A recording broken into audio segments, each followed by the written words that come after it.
As much anticipated as the Breeders' Cup Classic is on Saturday, the highlight to Friday at the Breeders' Cup is clearly the Distaff.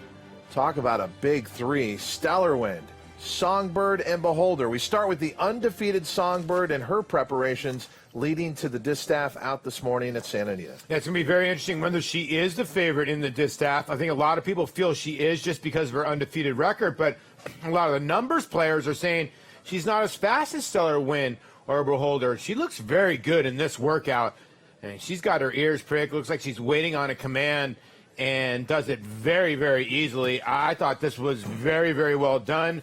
I mean, she couldn't be doing any better. You know, Karina Mia is the only one that's really gotten up to her and sort of tested her, and she turned her away. But she's going to have to turn away two really nice mares here in Beholder and Stellar Wind. It's going to be very interesting how this race plays out. All three of them have a little bit of speed. All three of them can be tactical. I don't know how Mike's going to ride this race, whether he just goes for broke. Gary Stevens and him good friends. It is an intriguing race, and you got some others in there. You're going to get amazing prices like Alma Chatterbox and some other horses. Yeah, we saw Alma Chatterbox be dominant here at Keeneland, but obviously not against this type of competition. Who else? I mean, okay, so Songbird's the favorite, right? Songbird's favorite, right? I think Songbird's favorite. Here's the thing. You know, Stellar Wind has now beaten Beholder 2 times in a row. Is she going to be second choice? Is she going to finally get her due? Remains to be seen. I think Alma Chatterbox will be your 4th choice with Carolina and maybe Karina Mia. Karina Mia maybe can get the distance at this racetrack. What type of favorite are we talking about with Songbird? 8-5 favorite? I would say so. Maybe 9-5. All three of those mares are going to get played, and it's going to be very interesting. I tend to side right now with Stellar Wind just because I think that horse has got so much want. What a field in the Distaff. I know it's only 9 free entries, but why would you want to take on Beholder, Songbird, and Stellar Wind? And let's move our attention to Beholder. The other talk with Beholder is the fact that this is going to be the final start of her amazing career. As we watch this workout this morning, you can't help but start to think what her place in history is going to be like.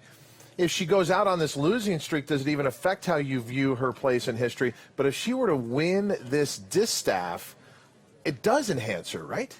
Yeah, I would think so. It really does. And you can see by design here they're taking her back off her workmate. And here's the thing for Beholder. Songbird could be the best thing for her because she has not had a horse that truly has front-end speed. And if you go back to the TVG Pacific Classic of 2 years ago, she swooped that field that was full of speed. Again, there was not much in there.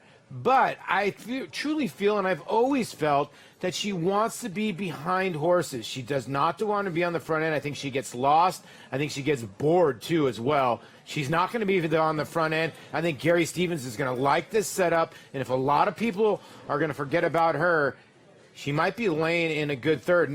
The script might be flipped where Stellar Wind has to press maybe Songbird, and then maybe Beholder sitting in that catbird seat. I thought this was another great work. Beholder, standard of excellence for so long in the Distaff division, but we haven't seen her on a losing streak like this in such a long time. But obviously, it's a very good horses. Scott, so I want to bring it back to this historical question because I think it's important. Look, we consider and handicap these races, but a lot's at stake in the Breeders' Cup Distaff. Do you think Beholder's place in history as one of the great all-time mares is on the line if she doesn't win this race? I don't think you can say that. When you consider the hardware that she has back at home on the mantle, I mean, we have to also keep in mind that she's a 6-year-old mare, and, you know, as you gain age, you tend to lose a step. I don't care how great you are in whatever sport that you're competing in, and I'm not suggesting that she's completely lost it, but she does have to verify off of those recent defeats that she's still a grade 1 type of mare against this group. I think it adds to her legacy if she's able to beat Songbird and beat her for the first time and then turn the tables on Stellar Wind. But if you look back, a Breeders' Cup Juvenile filly win back when Papa Mandela was still considering running her in the Breeders' Cup Juvenile Sprint when we had that race part of the card. He opted for that race, and she's carried on. If she loses again, I don't think we will remember her for her final few losses. We'll remember her for her TVG Pacific Classic victory, as well as the Breeders' Cup performances that we've seen from her. I find it interesting that in these last 2 workouts with Beholder, we've always seen her, for the most part, working company, but she's made this move at the top of the stretch with Gary Stevens ducking down to the inside of company. So Mandela's always trying to recreate these races. He does it quite a bit, and I really look forward to having a chat with him and trying to figure out what their mindset is. But, Paulie, you bring up a great point with Songbird. She may be just what Beholder has needed because she's got more natural speed. And you two are talking about the way that this race will be played. I'm just checking the European market. Betfair has Songbird at even money, Stellar Wind 3-1, Beholder 3-1, and then I'm a Chatterbox at 14-1 in a lot of different places, like on the exchange in the European Betfair market. Songbird, the best price you can get is 8-11. So she's an overwhelming favorite overseas in the ante-post wagering for the Breeders' Cup Distaff. Bet anywhere with TVG.